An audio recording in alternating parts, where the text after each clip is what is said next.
Guys, welcome back to my channel. My name is Khadija Adeshola, and on my channel I talk about everything related to women and midwifery. So today I'll be talking about practice reflection, and this practice reflection is applicable to everyone registered with NMC as a midwife or as a nurse. For you to get, they do revalidation. NMC revalidation is every 3 years, and during that 3 years, when you are, filing for revalidation, you'll be expected to submit practice reflection, 5 written practice reflection or reflection practice, and other aspect to discussion with another colleague who is also registered with, NMC. But I'm not talking about the NMC revalidation requirement. I'm just talking about the practice reflection.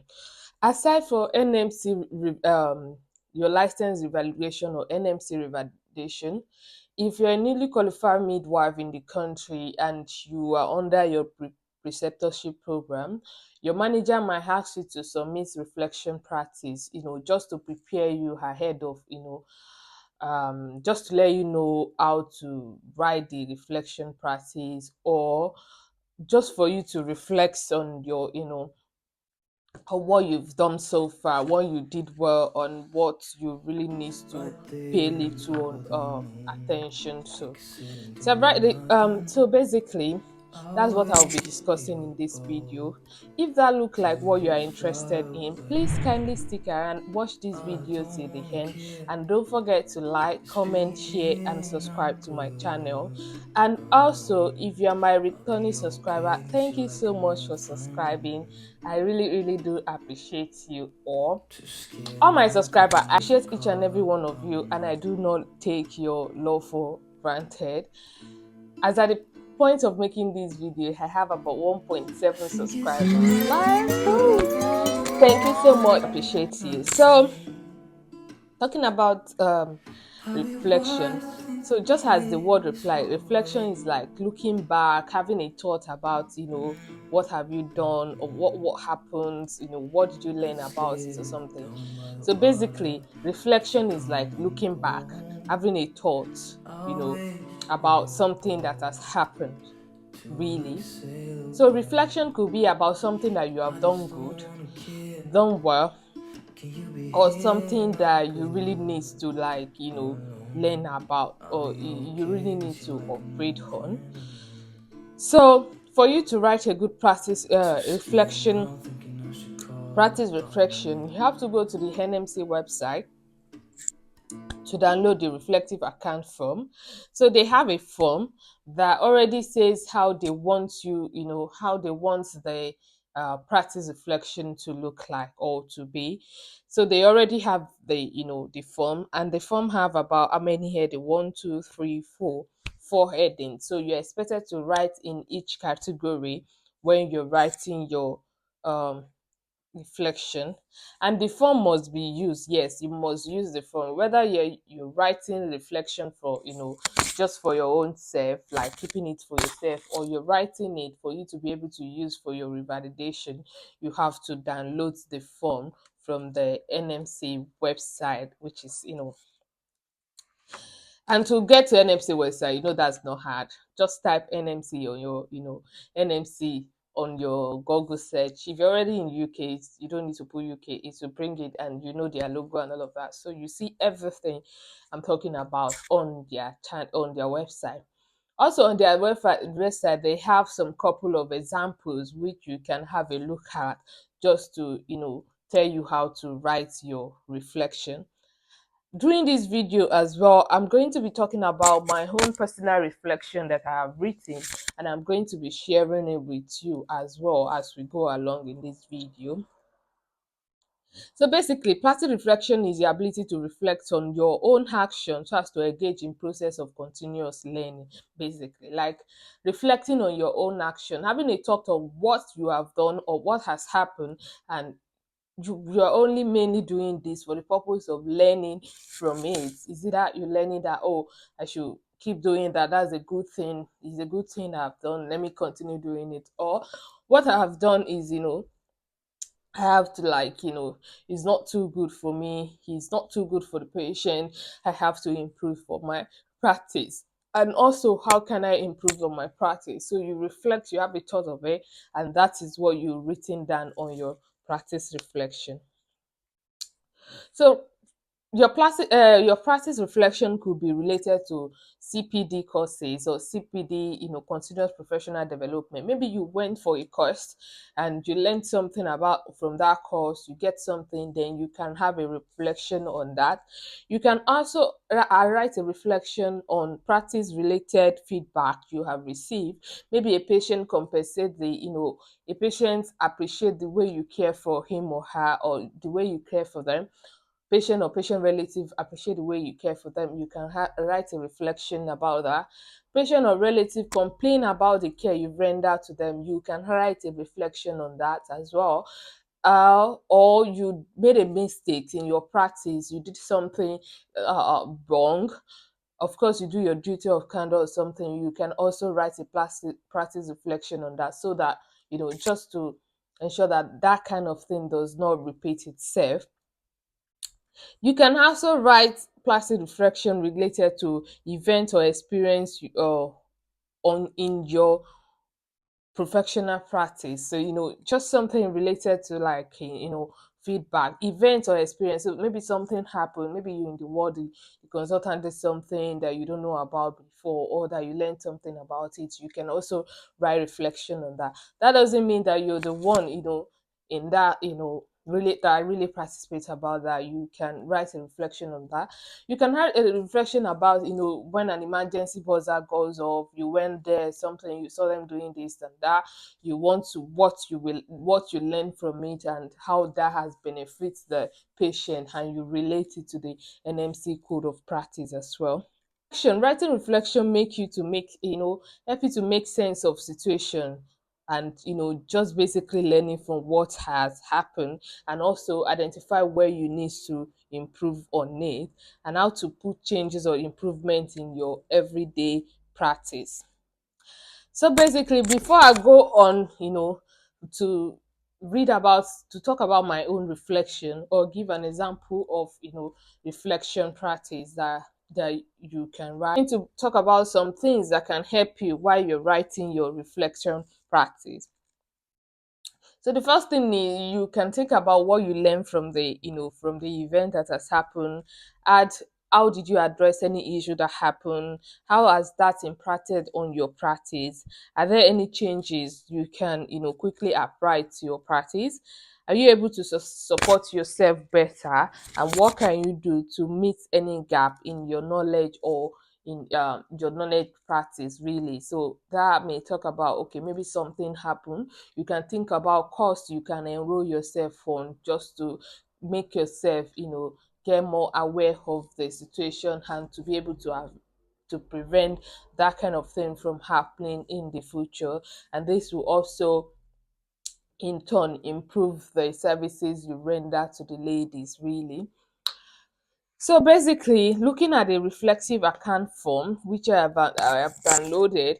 So in the reflect at the top of the reflexive account form, it is written there, reflective account form, really. And there are some words there as well, which I'm going to read.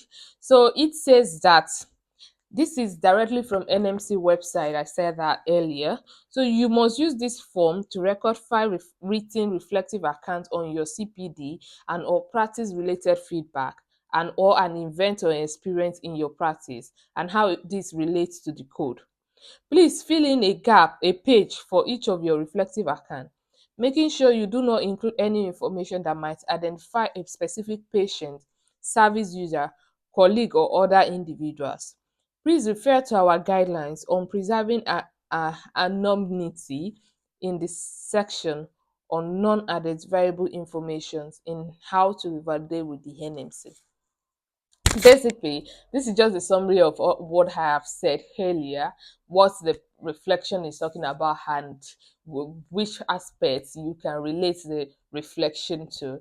And another important thing is that when you are writing your reflection, make sure you do not put any information that can directly or indirectly identify a patient, a colleague, or another individual. Meaning you must write it anonymously. You don't need to put anything that can, make them to be able to identify a patient or something. So in the reflective account as well, you have, four heading, as I said earlier, and it has, the first one is, what was the nature of the CPD activities and her practice related feedback and her experience or events in your practice. So this is just talking about what exactly happened. It's asking you what happened. So what happened can be that a patient complained about the care I rendered to her. You know, it can be that a gave a medication to a patient without confirming her identity. That is also, an event. Also, it can be that that's something related to your practice, related to CPD. This is that I attended a CPD courses on, suturing, and this is, this happened. So it can be anything that really happened. So it can be that you're managing a patient in labor, and you are escalating to you are anticipating a problem, and you're escalating, and they are not, taking you seriously or something. Be that you're managing a patient in labor and CCG started showing, what's it called, gradually evolving, decompensating, or acute aposia. You put the emergency buzzer, this and that and everything, or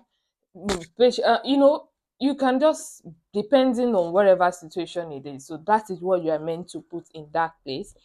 So talking about my own here, the one I have in front here, I have multidisciplinary involvement in the management of care of pregnant women. So this particular, reflection, I wrote it when I really came into the country, when I wanted to do my 3 month, review. I wrote this there. So I wasn't really going to the word then. You were just, training. So I've written that what happened, what's the nature of your CPD or something. So I wrote in there that multidisciplinary involvement in management in the management care of pregnant women. So the next thing is, what did you learn from the CPD activity and or feedback or event or experience in your practice? So this, for instance, now if I have put in there that, okay, I was managing a patient in labor and there was an acute aposia, and on the CTG I put the emergency buzzer, or I did not put the emergency buzzer, and the patient, though fully dilated or not fully dilated, maybe she eventually have, you know what's it called, cesarean section or vaginal delivery. Cord blood gas shows that it was really, an aposia. Cord blood gas results indicates that there was an aposia that, developed in labor. The lady was, the baby was eventually admitted in the neonatal unit and spent a couple of days, but baby and mom are fine now.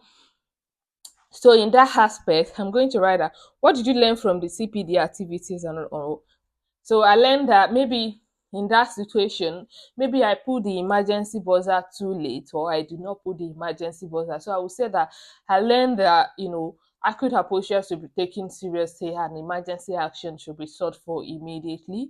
I should always escalate, any concerns I have with TTG before it gets to, an hypoxic condition and all of that.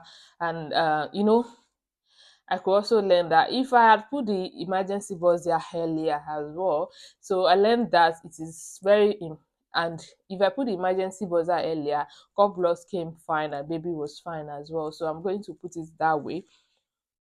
So in this aspect, I've put in that I understand that every woman, pregnancy, family are different, and each pregnancy should be thoroughly evaluated to identify appropriate care needed and involve the right professionals in the care.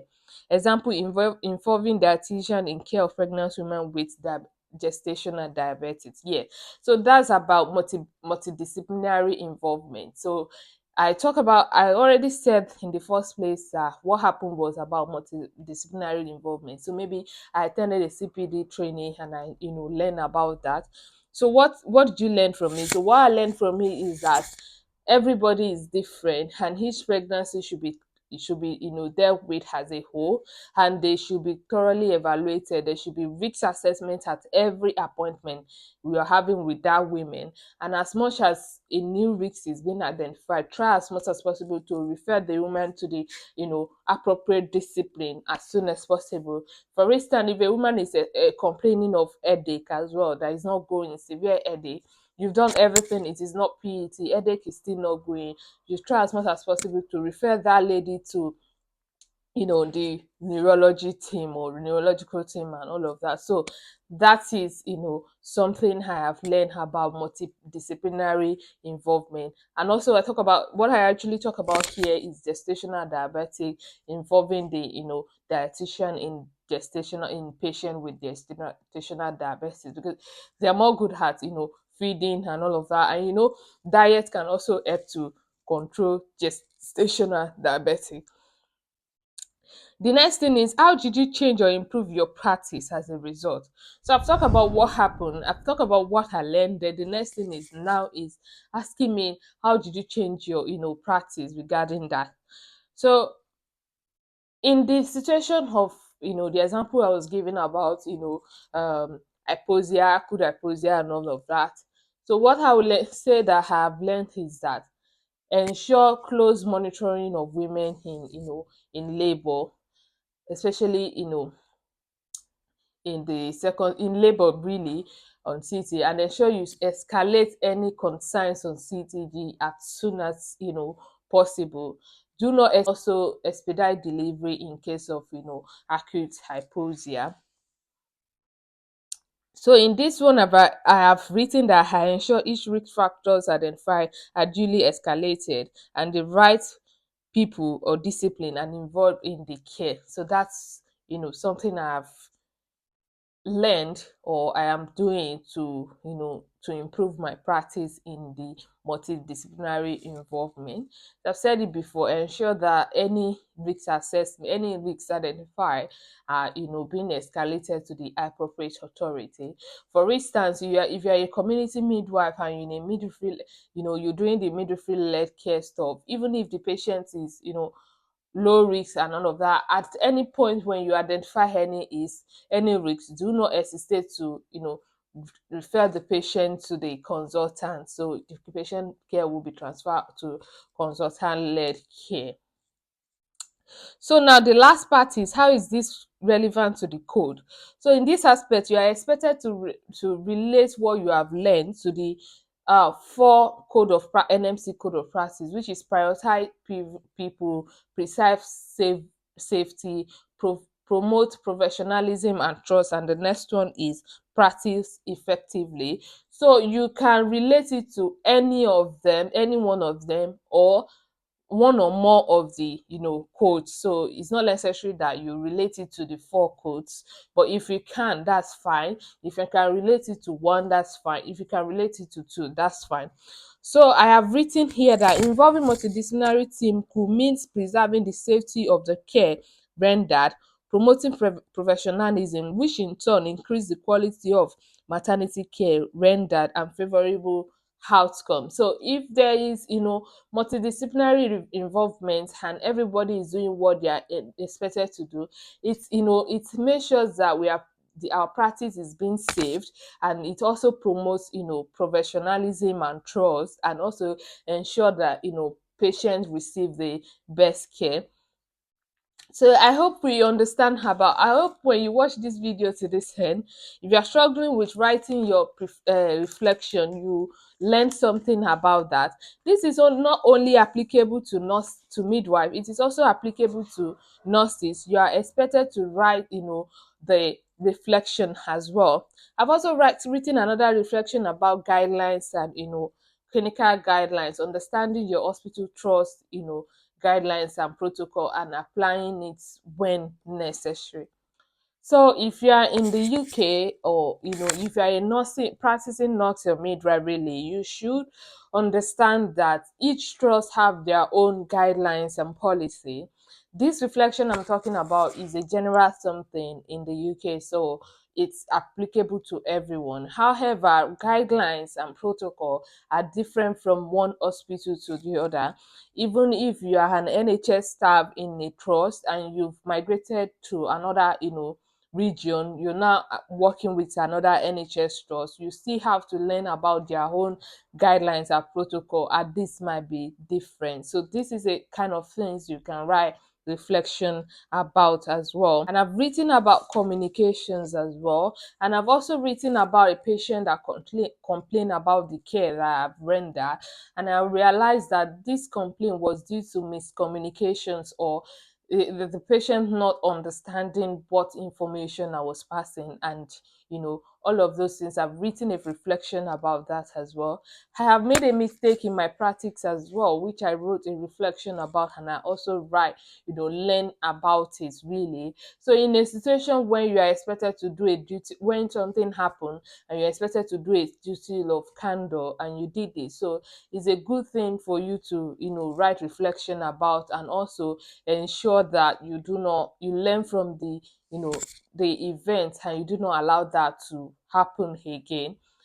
We can always, nobody is perfect and anybody can make mistake, and when it's become a problem is when that thing is being done repeatedly. It means that you are not learning from the event. So I think this will be the end of this video. So for a kind of summary, I've talked about reflection practice, and I let you understand that reflection practice, you're expected to write 5 reflection practice for your revalidation. Also, if you're under preceptorship training in a trust, maybe you're a newly qualified midwife in the country, or you migrated newly to the country, you'll be expected to write a reflection.